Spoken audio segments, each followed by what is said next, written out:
We have the preseason challenge kicking off on Thursday night. We've got the Bulldogs versus the Melbourne Storm. Having a look at these lineups, I'm just going to straight up say that I think Melbourne's probably going to win this one and win it well. You've actually got the Bulldogs edging them out overall. If you're looking all the way back to 2016, an absolute flogging with a 20-0, winning back in 2017 by 4 points. But obviously that's, some time ago. It's really, really good to see guys like Ryan Papenhuyzen and returning into the team as well. I was at the game last year when he was playing the Broncos and broke that ankle, and I'm so glad that it's ended up being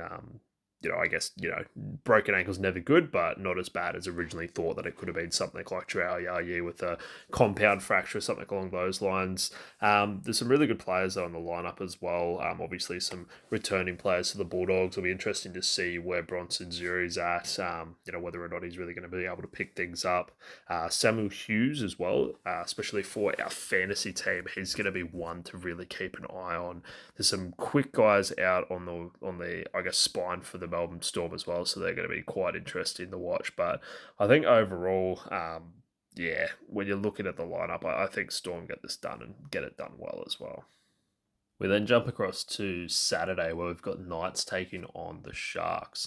So previously you've got Sharks winning two of the head-to-heads that they've played in these preseason games. Quite solid victories in that case. I don't think it is going to be the same this time around, to be honest.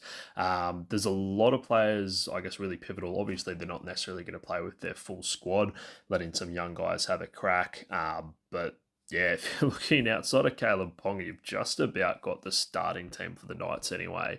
Both teams obviously finishing last season fairly strongly in that case. But yeah, I just think the Knights are going to have it over them in this case. Carol Iro is going to be definitely one to watch. There's going to be a lot of super coach and fantasy coaches really crossing his fingers that he performs in this and, then potentially has a look at getting a starting position. I think it's going to be a big task, but he's definitely going to be one to watch as well. But I think, the halves pairings of Gamble and Hastings are just going to move this team around, and I think a lot of the young guys on the Sharks are going to be running into some issues. And it'll be interesting as well to see if Jack Cogger gets a good run as well, obviously, after such a pivotal role that he had in the grand final last year.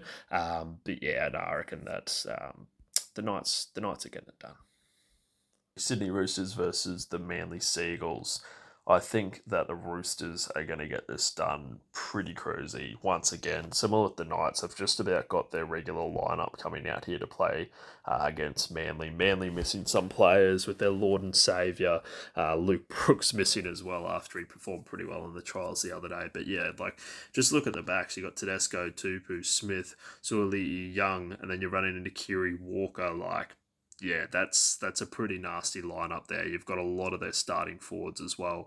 One thing that I do find interesting, I guess they're probably just giving him a bit more of a run to see what he's doing, but they've got Ben Trebojevic starting over Josh Schuster as well. Obviously, he's had, chickenpox, injuries, surgeries, all sorts of kind of bad luck with that, but I still think that's a little bit interesting and really think that Ben Trebojevic could be somebody that could snag that position depending on how he goes with this.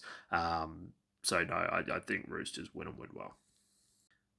And then we have Eels versus the Raiders. This one's really interesting with a lot of the Raiders' young guns coming through, getting spots in this team. One change that we've seen, and I guess a lot of people have been waiting on to see who might be securing that fullback jersey for the time being. Now, they've opted to go with Chevy Stewart over Xavier Savage. Savage being pushed out onto the wing, where he played a lot of last year as well. So I'm really keen to see what the Chevy Stewart's got up his sleeve in that case. And then the halves pairing's pretty cool as well. You've got KO Weeks and Ethan Strange. So Strange was probably looking to be somewhere in the centres. Obviously, no Fogarty playing in this game, so slotted him right in there. So that could be a dangerous little combo there with some of those speedsters out the back. As for the Eels team, there's a lot of players that I haven't really heard a lot of in this case. They're really playing with a bit of a skeleton squad. I think one of the really interesting one, though, is Brendan Hands actually being the starting hooker, while you're not even looking at Lussick at this stage. So I thought that's an interesting one there. So that could lean towards him actually being the preferred 80-minute hooker that they were looking for.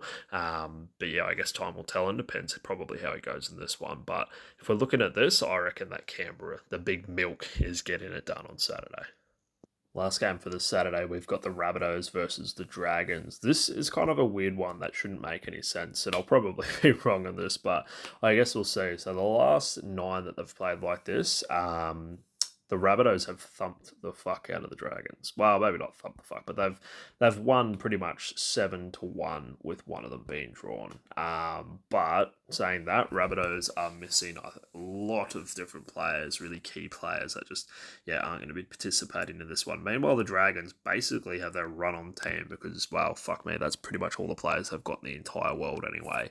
I think you're going to see Ben Hunt just steering the ship around, Kyle Flanagan getting the ball out, and I think they're going to be able to get it done. I think it's going to be really close. There obviously are some still, real quality players there on the Rabbitohs team, but I think the Dragons are going to somehow going to be able to pull this one across the line. Might be one of their only wins this whole season, but I think they're going to get it done. Warriors versus Tigers up first, then on the Sunday. I'm going to be back in the Wars in this case, up the fucking Wars. Roger Tuivasa-Sheck returning in the centres. That's going to be really interesting. Very keen to see that.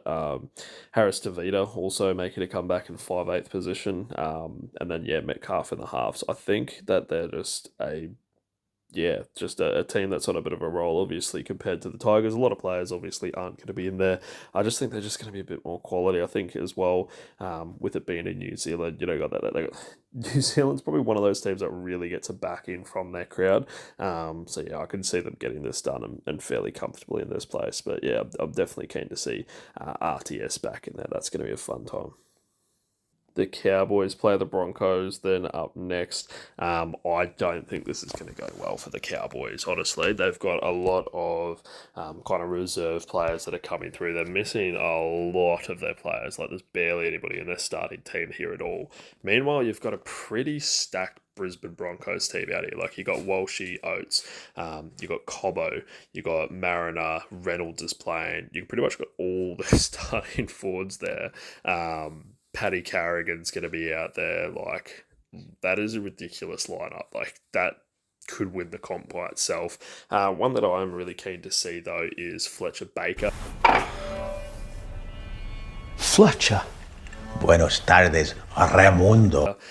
Getting a good run to see how he goes. He did have some injury issues, but I think hopefully he's going to get some decent minutes. I think that's going to be a really rough one for Cowboys fans to watch. So Broncos are going to flog the fuck out of them. Alrighty, last game that we've got on the Sunday, we've got the Dolphins versus the Titans. I think the Dolphins are going to get this one done. I think it's going to be reasonably convincing as well. Very, very keen to see Herbie Farnworth, how he's going to go. Still really hurting inside, seeing him lead the Broncos and being the Dolphins' colours. Azarko is going to be another interesting one. I want to really see if he's going to keep the role going because he was unreal last year, whether or not he's going to keep that up. And both of their halves back, obviously Katoa and O'Sullivan, they did a really good job last year, obviously, probably more so towards the start before injuries and things like that. Big Tommy Flegler coming through as well, another one that kind of hurts to go, so hopefully he goes well. I think Dolphins are getting this one done.